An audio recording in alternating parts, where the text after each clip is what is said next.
All right, what is up, everybody? So, Shadow Scout 0013 here coming in with a video with Mike Berry from the Notorious Scoundrels podcast. We are going to talk today about Padme and the state of GAR at the moment. And I hope that you enjoyed the video. I hope that you will leave a comment and subscribe down below to kind of get more Legion talk and possibly some more interviews, especially in the future, either between him or other content creators, because I really enjoy, getting to talk to other content creators and their perspective on the game as well as the competitive play to make a bunch of players better. And that is the goal for this channel, is to make players a lot better. But so first, before the interview, I just wanted to kind of go over a few housekeeping things.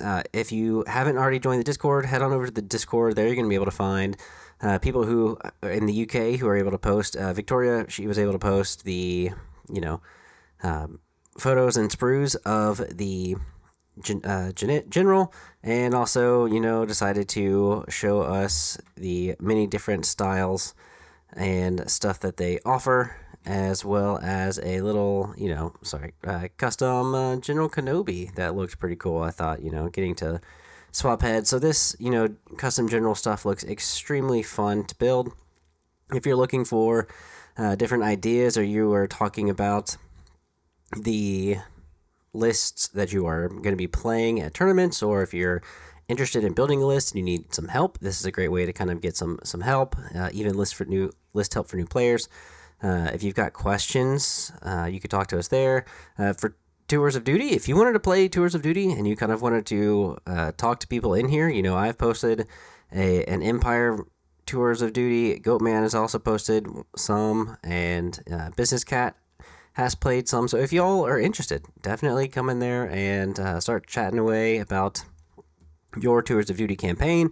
If you're looking for a Tours of Duty campaign, I'm sure that with the TOD General, you can find some people and talk about that as well. If you haven't, you can head on over to the Clan of Shadows to at least just back the channel. If you would rather, which I would much rather, if you would want to be a member, a YouTube member, that would be better. You're going to get battle reports and other videos that nobody else can see. So I highly recommend becoming a member. And if you want, the ComScan order tokens for the channel are still there. There's only one left, and two of them are in carts, so I recommend trying to get them ASAP. You can use Shadow Scout for 10% off, and these things are high quality, high def. They are the best order tokens in the entire galaxy, for real. The weight that they have to them, the fact that they're waterproof and you can clean them, the high quality graphics, and the weight to them, again, it's just so beautiful. And whether you get these or the other ones that they've got, like different colors, and or the card sleeves that they're going to be coming out with, I cannot recommend ComScan enough, and I beg you to please go get some. Support him, because the work that he does is absolutely amazing, and the quality of everything that they do is top notch. So I highly recommend them, and that you get to it. All right, guys, thanks for watching, and I hope that you enjoy the episode. All right, what is up, everybody? So, Shadow Scout 0013 here coming in with Mike Berry from the Notorious Scoundrels podcast. Hey guys, what's going on? And today we're going to talk about Padme and the type of roles that she would be fit, or that she would fit well in with GAR, and how you might want to use her, especially maybe competitively, since I know that you had played her in Crucible. And so I would actually like to talk about Crucible and how you did there, and how you used her, because I know that you had a very like an 11 act list for GAR, which is really good. I did, yeah. I mean, most of the reasons that it was 11 act was because Padme's so cheap, right? And she kind of enables you to bump up your activation count, which, if you're looking at Legion from a competitive mindset at the moment, um, that's kind of important these days, I would say. And so, you're kind of like facing down these like 13, 14 activation Aqua Droid rebel land speeder lists, which nobody actually brought the land speeders to Crucible, but these 13 activation rebel lists, you got to have enough dudes to actually score the points. And while Padme might not be a dude, she can score points pretty well. Oh yeah, and that secret mission and or the Sharpshooter 2, I feel like does quite a bit. Did Sharpshooter 2 come into play for you a lot? Yes, I shoot with Padme all the time. Her gun's still really good. It's a little unfortunate that you can't take the long range Pierce gun anymore now that that's been removed from the game, obviously. Um, but her range two gun's quite good. It failed me in my last game. Unfortunately, shot a single scout trooper unit leader. Um, and she hit on all of her dice, and the he didn't die. That it's just you need that lack of Pierce. It was, but I mean, like in a normal situation, that guy would have died a couple times over to Padme's gun. Oh yeah. Well then, I would like to ask you, what kind of role do you think that Padme fills with Gar? Yeah, so I think a couple things here. I think a lot of people I think tend to look at Padme as a unit card and be like, the main thing that is important here is the bolster. Um, it allows you to, hand out extra surges. And don't get me wrong, like that can be kind of handy. Particularly if you're running a list that has a low amount of actual clone trooper infantry units in it.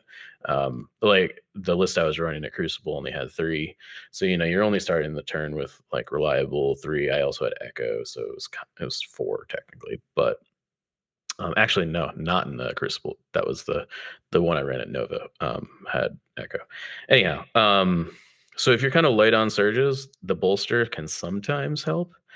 But timing, the issue with the bolster keyword generally is that it's a timing sensitive keyword, and you have to actually go first with that unit in order to have the surge tokens, right? So, you know, Padme, because she's cheap, she's kind of she's generally timing neutral unless the bolster matters. Um, you often don't have orders on her unless you're playing her command cards, which I'm sure we'll get to at some point today. Um, but overall, when you're looking at Gar in the grand scope of things, her command cards are significantly less powerful now that authoritative is gone, in comparison to something like Yoda's or Anakin's or Kenobi's. Once you start talking about the clone commanders, I think you can talk about that a little bit more. Like if you're playing her with like Rex or Cody, her command cards start to be a little bit more interesting, and maybe you'll have orders on her more often. Um, but the other commanders are pretty greedy, um, as far as wanting to play their command cards, and their command cards want you to put orders on things that are not Padme. So she tends to not have an order on her, which means that you can't kind of reliably activate her when you want to, generally. And when you're paying 52 points for a unit, you don't really want to have to worry about it.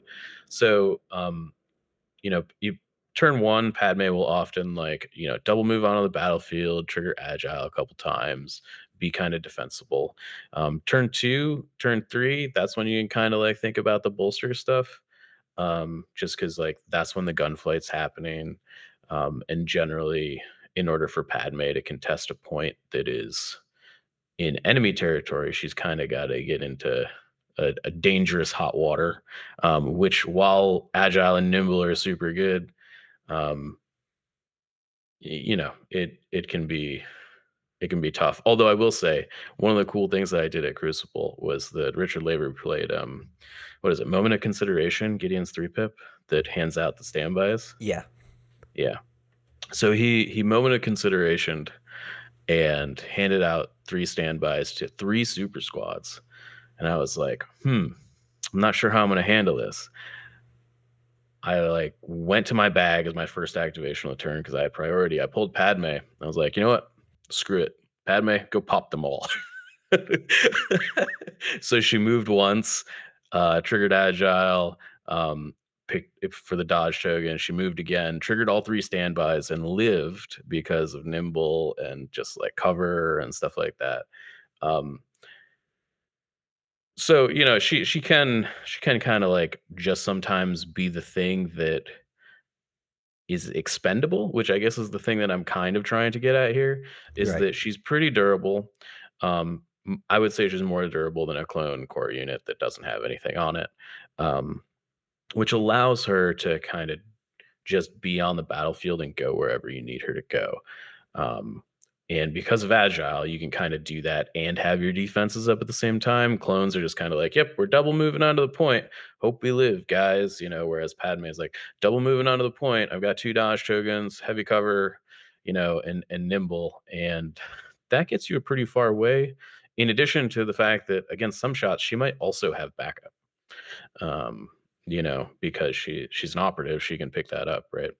So, um, yeah, I think the biggest thing that in my experience so far playing Padme in how to play her on the table is that the Inspire is maybe the biggest reason to take her in your list. It is huge.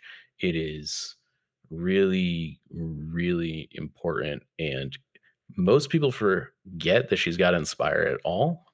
And it often messes with POI math in a way that your opponent is not expecting.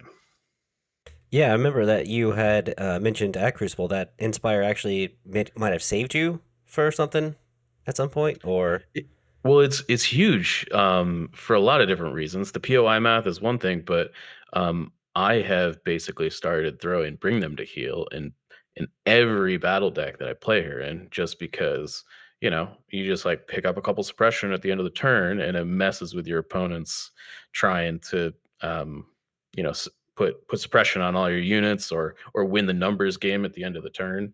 Um, that combined with Yoda is really strong, and that Yoda has courage 4, so like nothing's ever going to panic as long as it's range 3. And then you throw some Inspire in there too, and it becomes really hard all of a sudden for your opponent to win an objective like bring them to heal. um, I think that when it comes to suppression, there's like room for her 1 pip, but you have to really have a plan for it now that it only orders her and you can't like hand that order off. You got to have like seize the initiative on your Anakin that turn, or you need like trusted agent to hand Bad Batch an order or whatever. You can't really afford to play that without having a game plan to give somebody else an order at the top of the turn on a on a 1 pip. 1 pips are just too important now. yeah, I was actually gonna see if you want to transition into her command cards and if you bring them, and maybe which ones would you recommend bringing?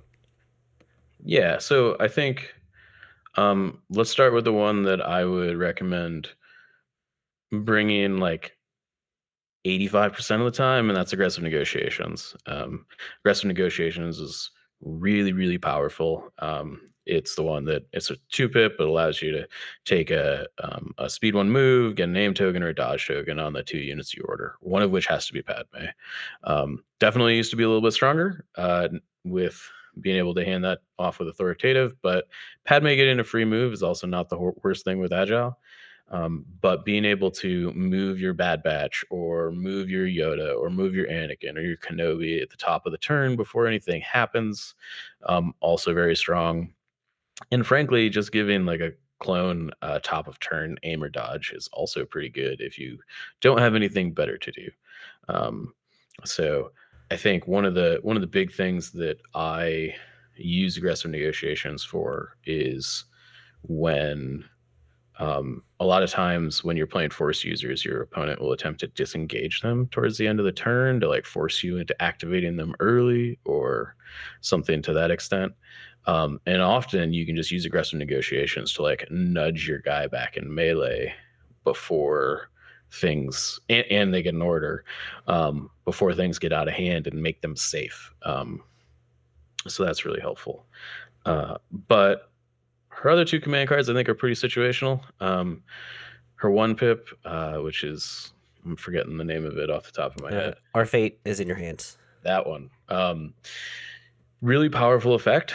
Basically, being able to take every suppression token, uh, basically on the table and just like put it on Padme is huge. Um, really great. The lack of order control is a problem. So if you want to play it, you got to have a plan, like we were talking about earlier. Um, or you can just play play Legion like a crazy person and not have a plan, I guess. But that That's doesn't the that way to do doesn't it, right? that's not how to win a tournament, unfortunately. Reliability is pretty key, and you know, that's part of the game. So if you're gonna do that, have a plan in your list. GAR right now is pretty strapped on points from a competitive perspective. So paying 5 points for a trusted agent or a seize the initiative, when you could just be taking a command card that's probably roughly powerfully equivalent to that one, or potentially better in the case of the Jedi's 1 pips, is kind of a hard sell. I think her 3 pip, unfortunately, now that authoritative is gone, is kind of dead in the water. Okay.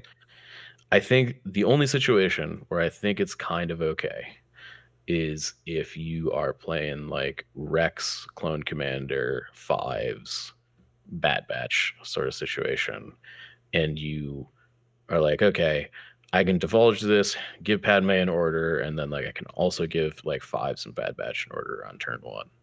Um, but Infiltrate is on her specifically, I don't think is super great anymore because you don't really want her to be that close that early on. She can just get nuked. She's a white save, 6 health unit. That if she's the first thing that gets close to your opponent's stuff, and if she's got infiltrate, like the only reason to like drop in like a pretty heavily like forward position is to like get closer to your opponent. She's going to be double moving twice on turn one anyways, which basically will get you in most places you're going to get with infiltrate anyways. So the only reason to play this card is secret mission, and can be very powerful, but getting into your opponent's deployment zone is really tough. Um, Yeah, I feel like you'd have to play breakthrough really to get that close. Yeah, I mean, like, I think there's a world where like you might be able to do this on Close the Pocket if you can play it and you've got the last activation, and you're able to like hold her to last and then drop her like on the side of the board that your opponent maybe didn't commit to. Um, you know, but there's just so many of the primary objectives, at least right now, are very concentrated. Your bunker assaults, your gather intels, even your recover the research, and the shifting priorities. Like the deployment zones, like your opponent's going to be able to get to you if you're going to try and tag those zones.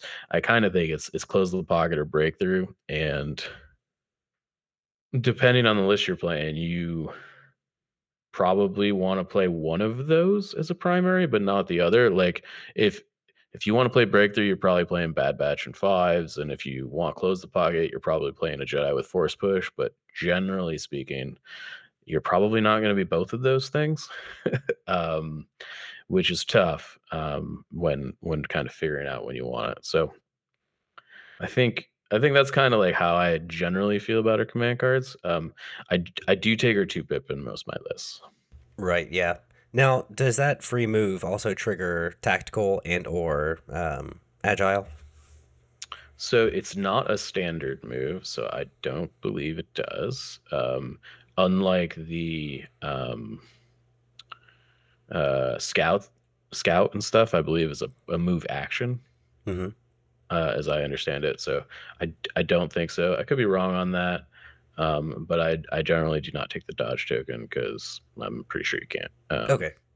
Yeah, unless they change something, but I think the card actually has to say like like a speed one standard move, or speed one action or something to that effect. Okay. Yeah, Now at Crucible, you took her naked because why waste a bunch of points on a unit that's probably, white saves, probably not going to last too long, and just almost like a sacrificial piece if you need it to be. yep, But if you had to pick maybe a few upgrades, 'cause she's only got three upgrades that you could bring: command slot, yeah. training slot, and gear slot. What would maybe be the top one or two for each slot if you had to pick one? Yeah, so I ran her in Nova like about a month or two earlier, and my list was slightly different. It was 10 activations, and instead of having, um, I think I cut a clone unit, and I also cut an arc. In that for a big ARF trooper unit, it was like loaded ARF trooper, had the duo, had Echo, it had like mission objective. It was like a stupid 150 something points. Yeah, Okay, it was. there's Uh, there's a reason I didn't play it at Crucible. okay. Um, it was an interesting unit. It was way too expensive. Like, I remember asking my opponents after the game. I was like, "How much do you think this unit cost after playing this game?" They're like, I don't know, like 110. I was like, "Nah, man, this is a 150 point unit." Um, Just so ridiculous for that. Yeah, I mean, like it's like a combination of like the ARFs are too expensive. The duo might be like okay in price, but Echo is also like I don't know, like 10, 15 points too much too. And then but the reason I bring it up is because in that configuration I was writing a strike team leader on Padme. And that gave Echo an aim token that normally he wouldn't have in the ARC troopers. But like if you took him in an ARC trooper unit, like you would normally have it from tactical or whatever. So that would trigger lethal. It was okay. I think there is a merit to strike team leader on Padme generally. Like giving an arc trooper unit, like an aim or dodge at the top of the turn, also not terrible. Though I'm not sure they need the extra aims. Um, generally they're pretty good on that. But they're a clone unit, so it's like, kind of like giving your army, the whole shebang from the jump. Mhm. Um, I also think that improv and Trusted Agent are both very reasonable upgrades on her. Trusted Agent, if you're taking Bad Batch, and maybe if you're taking these new customizable Jedi, I think is maybe an option.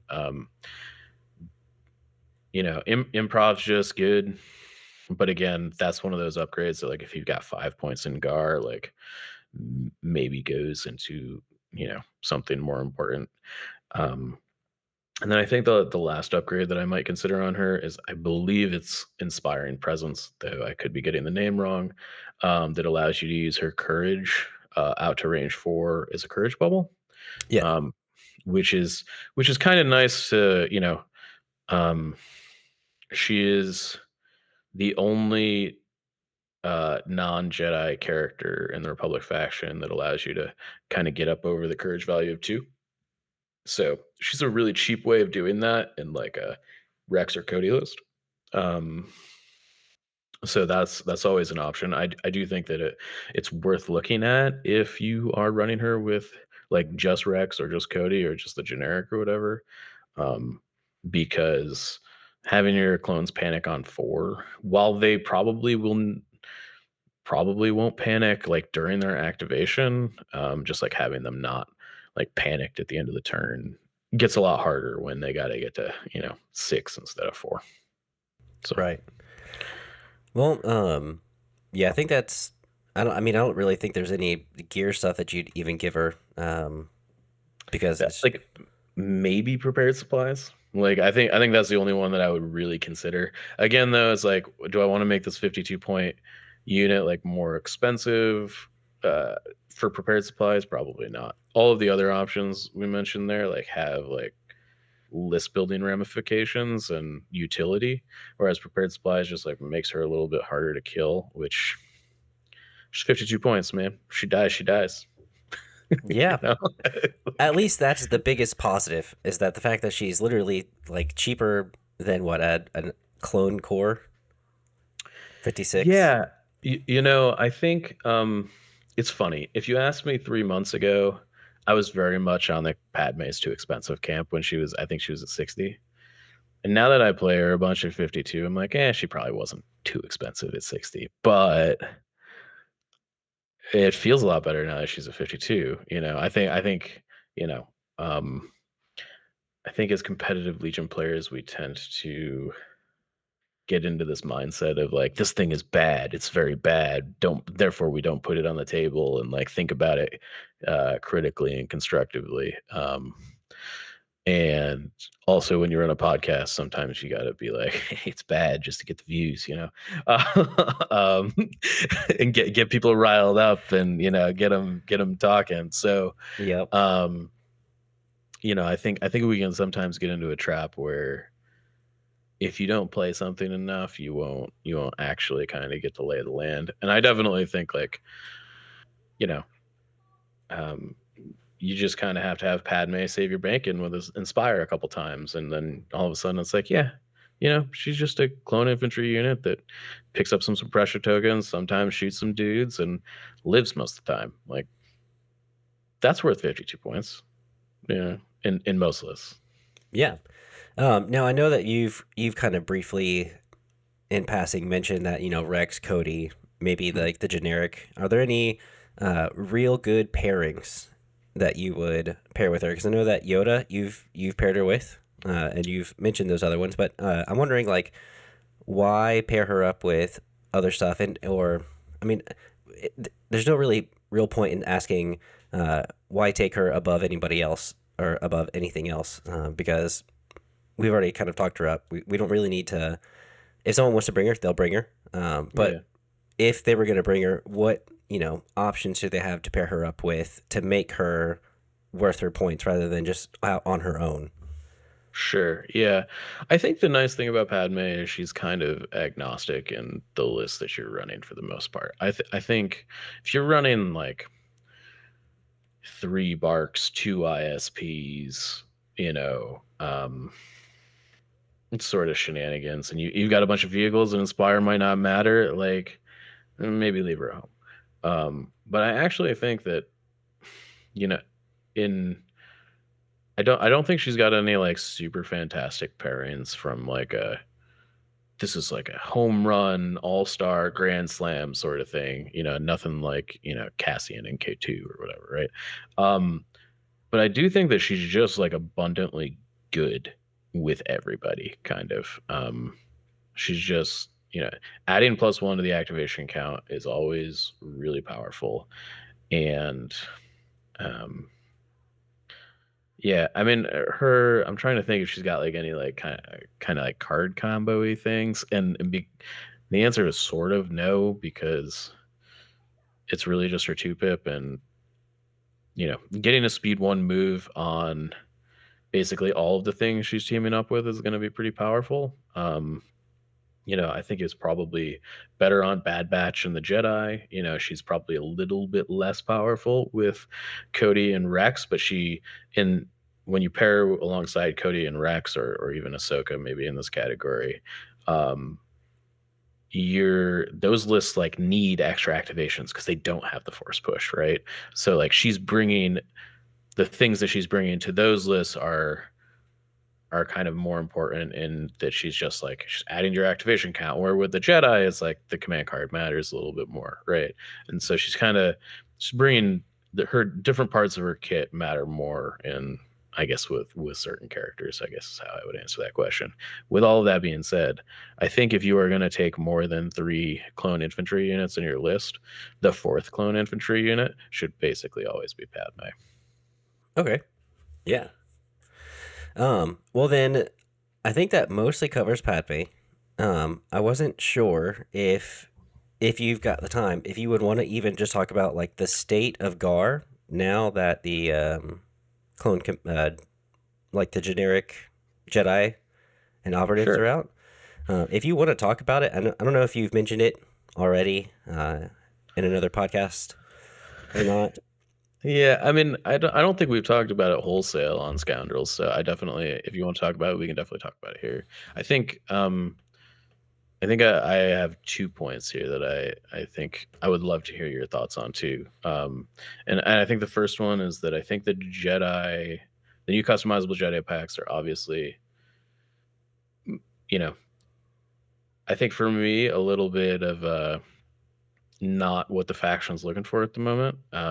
They're kind of like they're basically cheap force bushes on a stick, Hmm. which is okay if you're willing to pay like 130 points for just force push. Um, and I'm not sure that that's what GAR or any other faction really is like looking for, because they don't do damage. I don't know. Have you got a chance to play with them at all? I have. Okay, I've got an 11 act list with like the double bladed with sure, force adept to bring burst and clairvoyance to be tapped, okay, and sure, then it also has push and guardian. So it's got charge, it's got tactical now with the double bladed. I've okay, got push in order to trigger ram for every attack basically. sure, And sure. then with tactical two, you're basically getting with RAM five hit crits each time, and then you're Yeah, spending that second aim for Pierce two. you, It's that's right. no, yeah, that's definitely the configuration you have to take if you're gonna do damage for sure. Like it's Guardian double bladed. If you don't have the tactical, it's just it's like 2, 3 Pierce one with regularity. Which is to say, like you can take one and it can be the Guardian with the double bladed, and that's the thing it does, right? Which is fine. But I think for me, I was definitely hoping that this pack would like enable me to like take like 3 generic Jedi. Just like feel I want to be the dude that puts 9 dudes with lightsabers on the table. And like you can do that right now if you wanted to. You put them in arcs, you put like Ahsoka in a core unit, and then you take like, 4 generics or whatever, and that's 8. Mm-hmm. Then you can like take fives with a shotgun and like have like a pseudo ninth or whatever. Um but the issue is that like beyond the first Jedi, the generic Jedi, the other one's like like we're doing 2 Pierce 1 and we're 100 points, guys. Like, Yeah. anyways, so that's my soapbox for like I'm a little bit disappointed in that pack. But your question was more to like the general state of GAR, and Mm-hmm. the reason I brought up the customizables is because I don't think it's going to change the generic state very much. Okay. And that's like the main thing we're getting. We're obviously getting the marksman too. Um, it's tough to say how the marksmen are going to affect the playing field without knowing how much they're going to cost. Um, Yeah, I'm surprised they haven't actually said anything since they come out in like 2 weeks, right? yes, yeah, yeah, yeah. Like I pre-ordered mine, and I think on Friday, and I was like right up on the wire on like when I could like we're not gonna be able to put pre-orders in on Monday type deal, because it's gonna be too late. uh, so yeah, I'm surprised. However, I think that we can like reasonably expect that they're probably gonna fall somewhere in the like 55 to 65 point range, which means, we already know what heavies they can take because it's the mortar and the RPS. I guess we don't know if they can take the Z6 and the shotgun, although I'd have to look at those cards and see if they're like clone infantry or whatever only.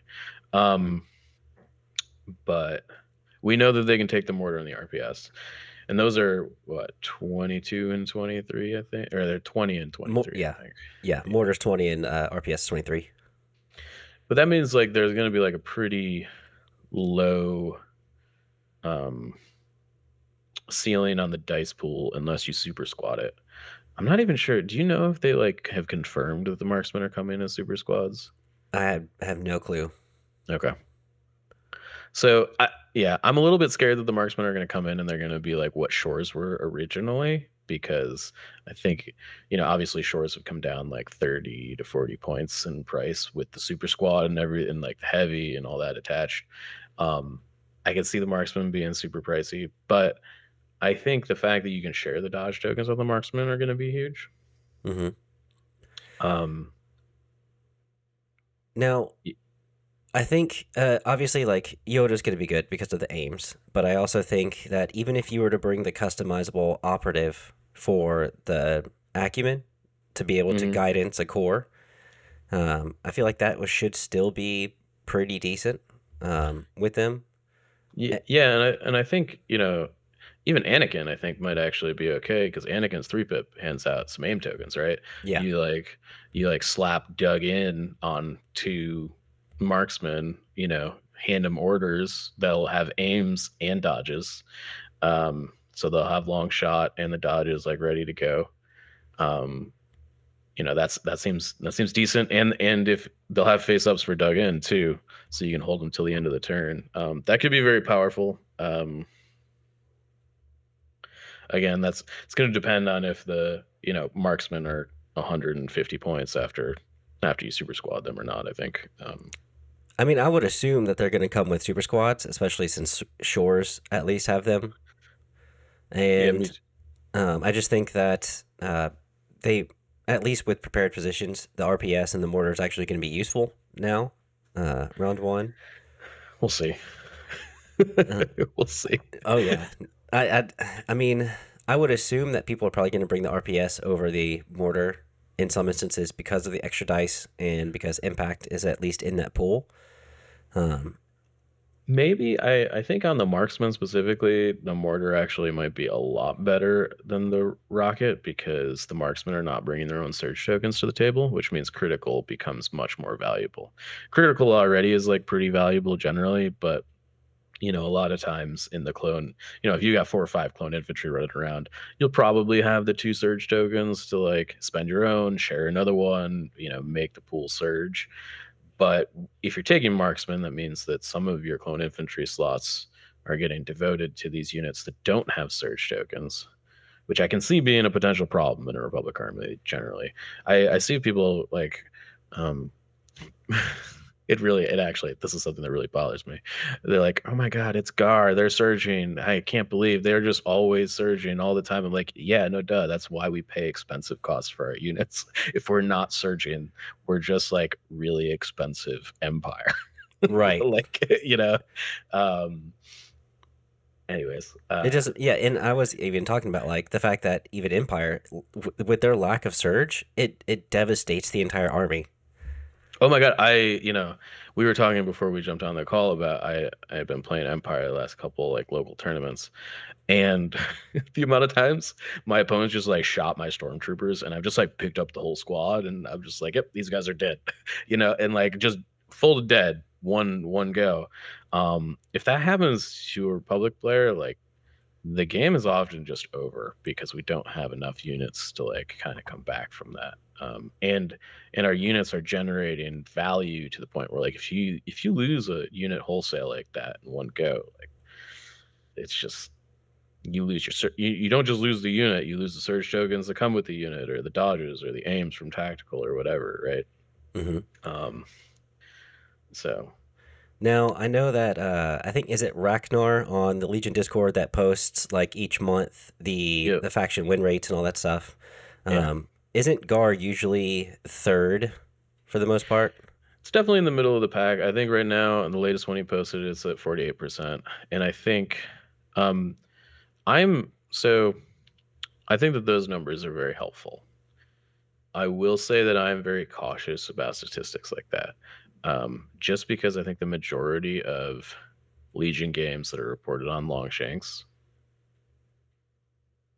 like 60% of them are people probably not playing the game at like the highest level. So while it is representative of like how the community is handling a faction, I don't think it's representative of like the like where the factions are at if they are piloted by people that are like ace.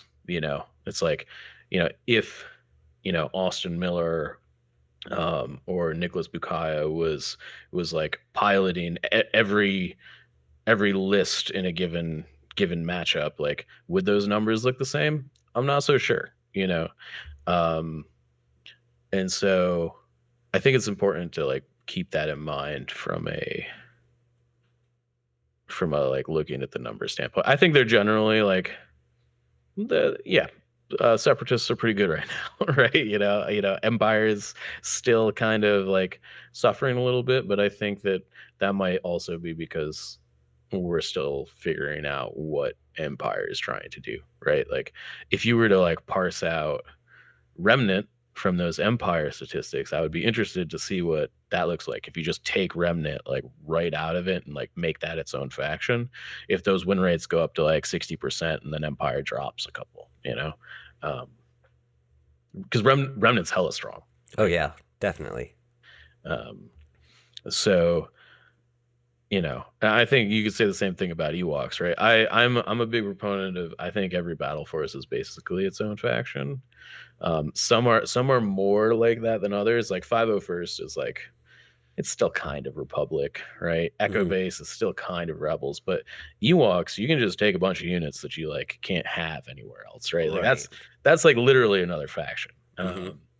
And Remnants similar. I actually think it's very possible we're going to see some uh, reining in of Remnant at some point over the next year because I think people are finally catching on to um, taking heavies that are not your normal heavy for cheaper to make your squad like 30% better and 20% cheaper is pretty good. So, but you had asked if I had seen the chart. That's a very long winded way of saying yes, I've seen it. Yeah. No. Hey, that answered it. That's good. Yep. Um, Um, Mostly because looking at it, you would think that Gar is in that sweet. I would assume 45 to 55% is like the best range, yep.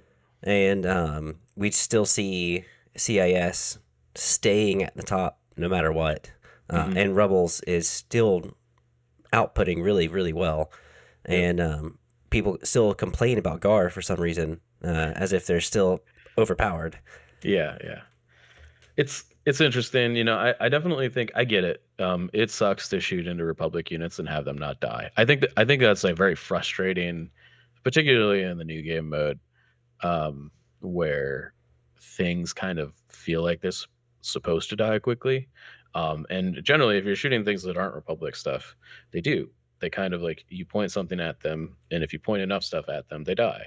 And Republic is like, well, I have some dodges, I have some surges. Like, there are a lot of ways to like optionally mitigate the damage, particularly if you're like playing commandos and stuff.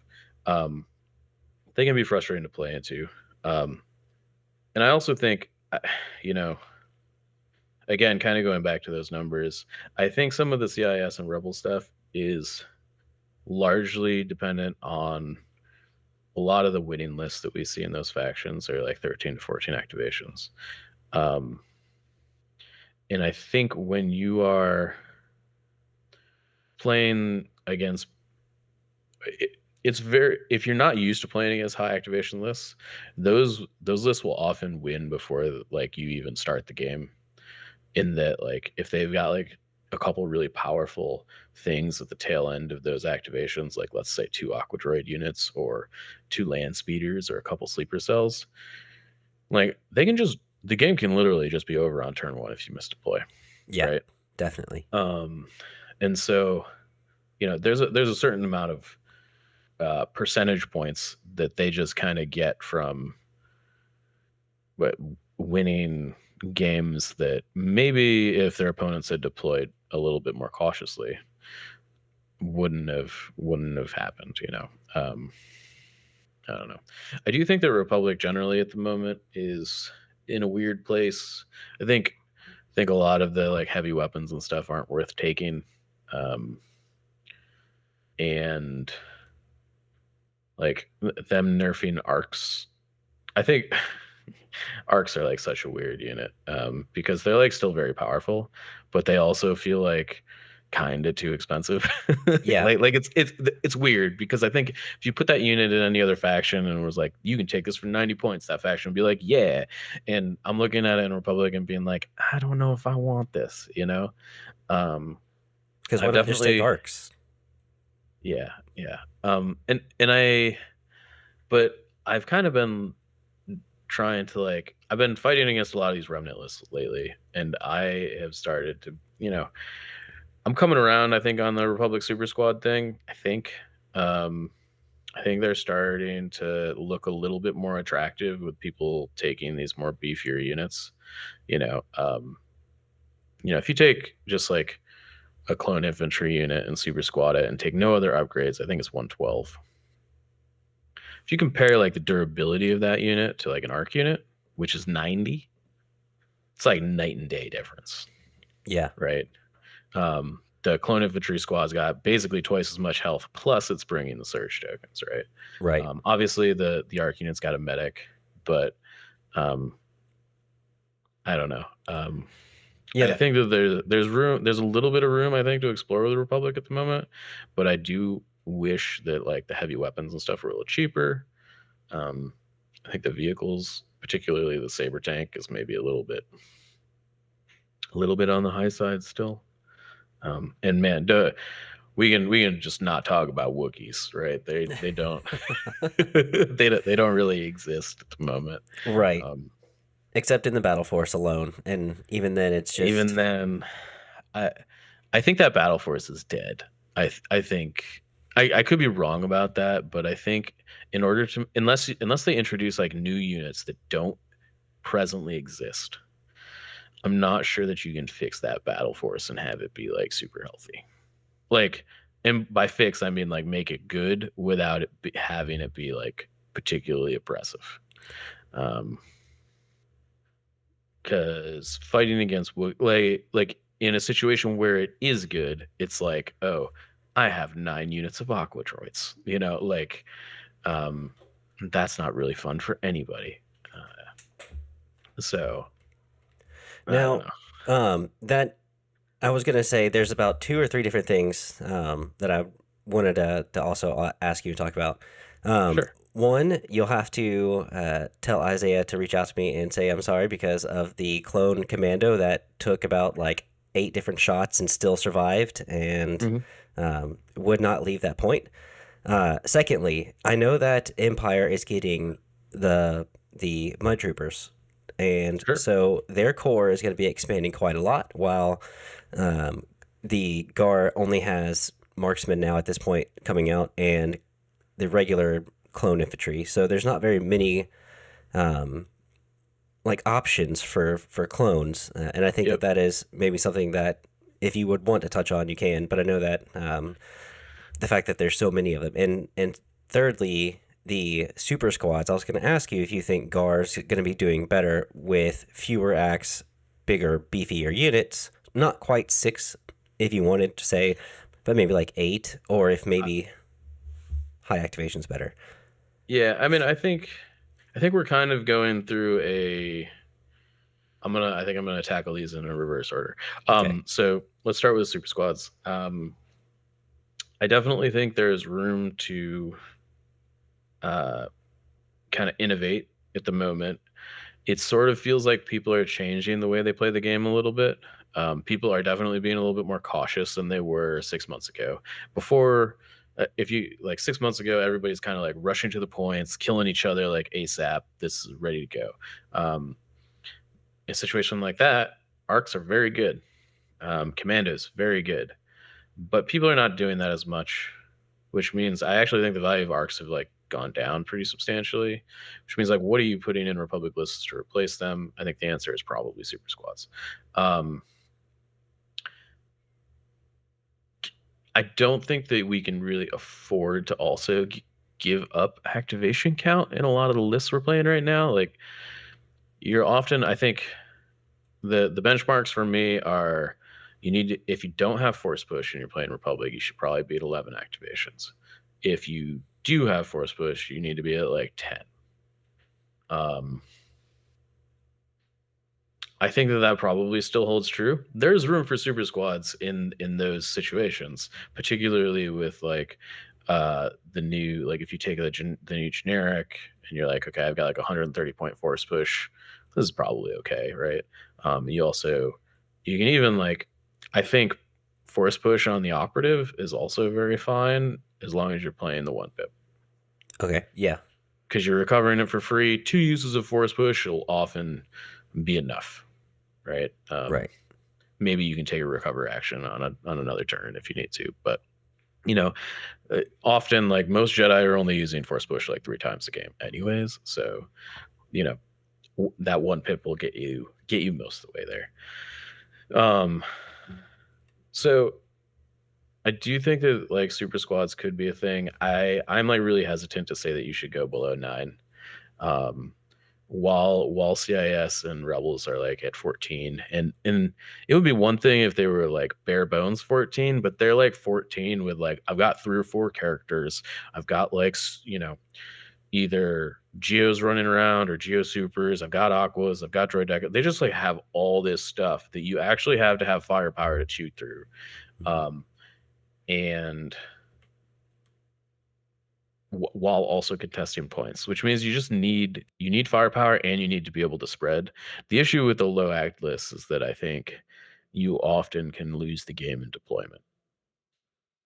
Yeah, because Um, you need to kind of stay together, but at the same time, a lot of these objectives are very spread out. well, and it's a you need to stay together, but also you need to be able to deploy enough units with enough knowledge of where your opponent is to be able to contest those units in the right numbers, right? And so, like, if you're playing a 6 act Republic list, you can play standing orders and then pass, but like you're still going to have to deploy, um, you know, 17% of your army before you know where like 13 of their units are, right? And then you're going to have to deploy like literally a third of your army before you know where 11 of their activations are. And like, I might have those are just like numbers off the cuff, but like it's kind of how it works, right? And so you're deploying a much larger percentage of your force without actually knowing where your opponent's going to be on the table. And that kind of gives them the option to just avoid your stuff, you know? And if you're playing 6 acts, like that's not really a thing you can allow them to do. So again, like kind of like you said, you need to like bunch up, but sometimes you don't have that option. Sometimes you end up on shifting priorities and you've got to play it, right? Or Right. recover or breakthrough. Um, and I think those lists really suffer in those situations. I also think that if you're going to do the low act thing, you should probably just play Remnant. It does it way better than Republic does. Um, uh, Well, I mean, Fortunately or unfortunately. how so? Well, I think that the big thing is that if you allowed every Republic unit to just like take an aim token at the top of the turn, we'd be pretty good too, right?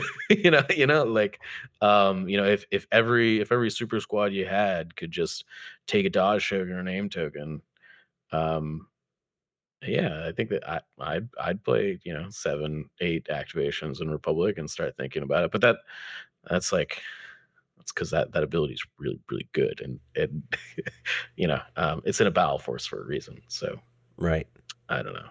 Um, Okay. yeah, Well, yeah, I think I've been finding better success with more activations because that's just kind of what's out there. And the pass tokens are okay, sure, yeah, but yeah, the fact that you can take units out the game without even shooting at them because now they're on the far side of the board and now they've wasted 150 points on a unit that they're going to shoot with once out of 5 rounds is not yeah, worth it.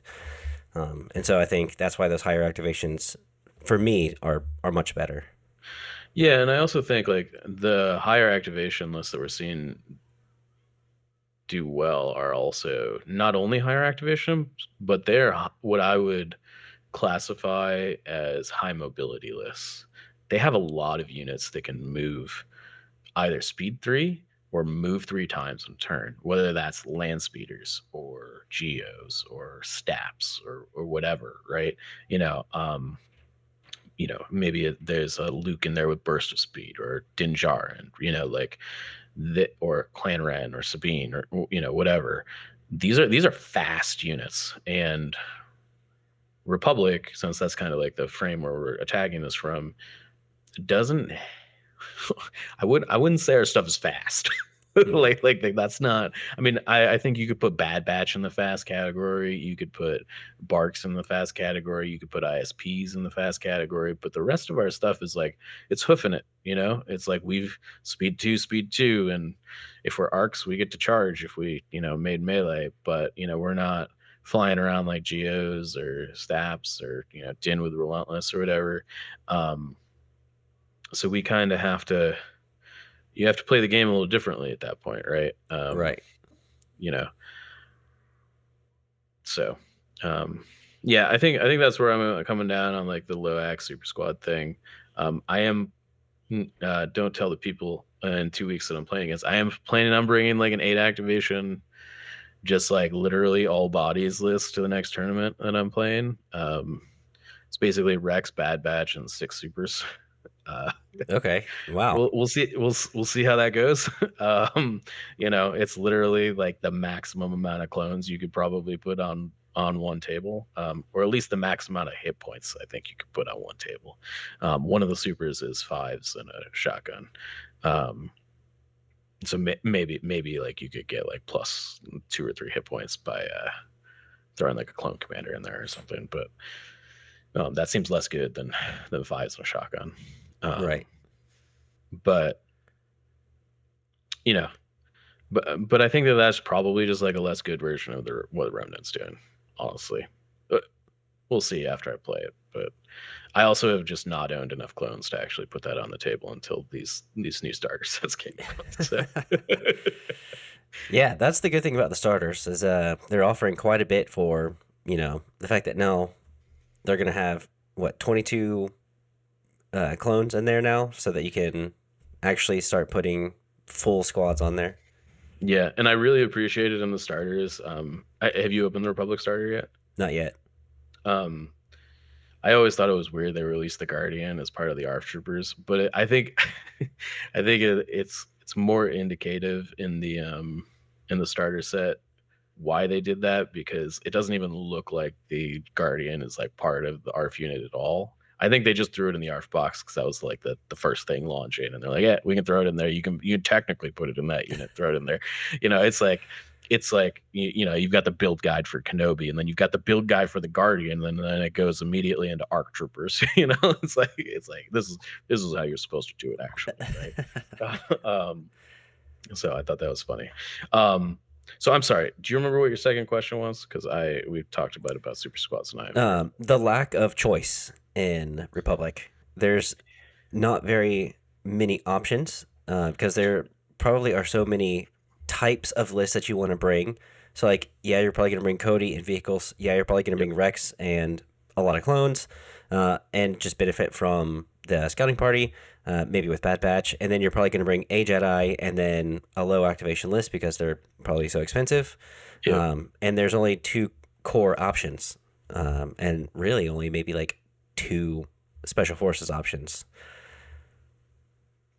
I think right now that is an accurate kind of assessment of where we're at. Like, and I think with the kind of like awkwardness of some of the points costs of some of the squad leader upgrades and stuff, I think it's gonna stay like that for a little bit. Like, I'm not convinced in November they're gonna fix medics. I think medics at 20 points are probably almost too expensive in infantry squads, but they're way too cheap in arcs.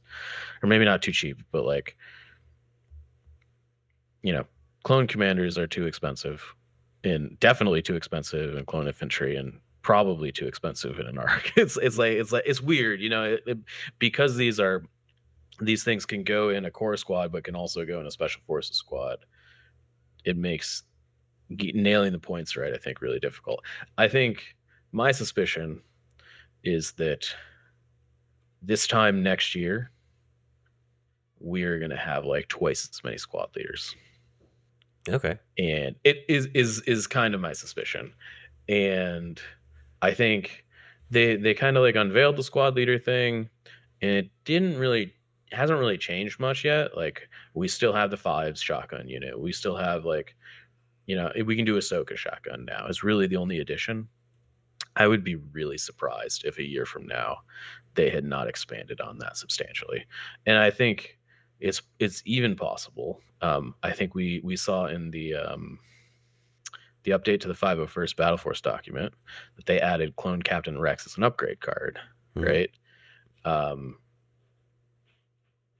I think it would be really interesting if, it's entirely possible that they're not just adding Clone Captain Rex.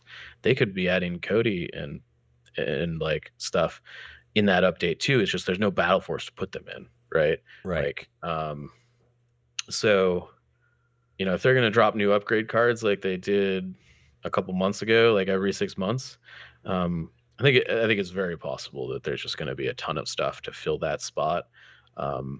And if we get like additional Jedi, like we got with Ahsoka, that goes into that squad leader spot, I think, because I do think that um, like from a gameplay perspective, we kind of do have more than one core unit.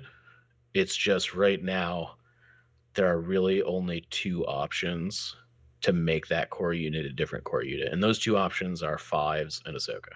Yeah. And fortunately or unfortunately, they're both very powerful, but they both kind of do the same thing. It's turn this unit into a chargy unit that hits stuff in melee pretty good, right? Yeah. Um, and fives is like a little bit more versatile, and then he allows you to like take like some heavier range three shots. But at the end of the day, both those units, you're like shove the shotgun in it, charge it into your enemy as fast as possible.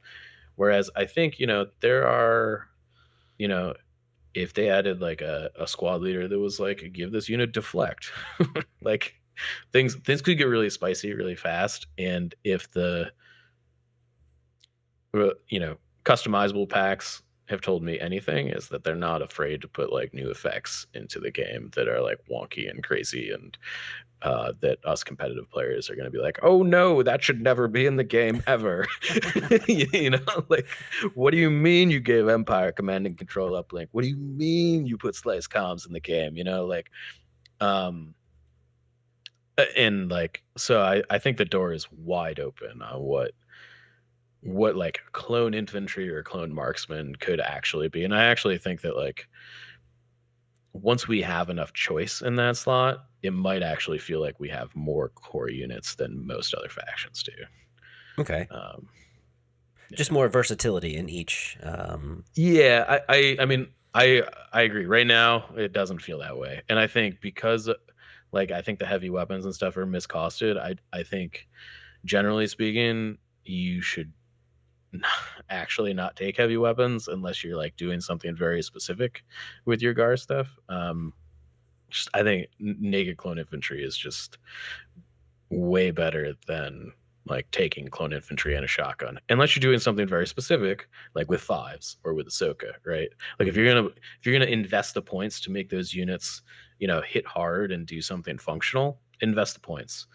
But I don't think like just the shotgun or like just the mortar or just the rocket launcher really brings enough when we're kind of battling to uh combat activation bloat.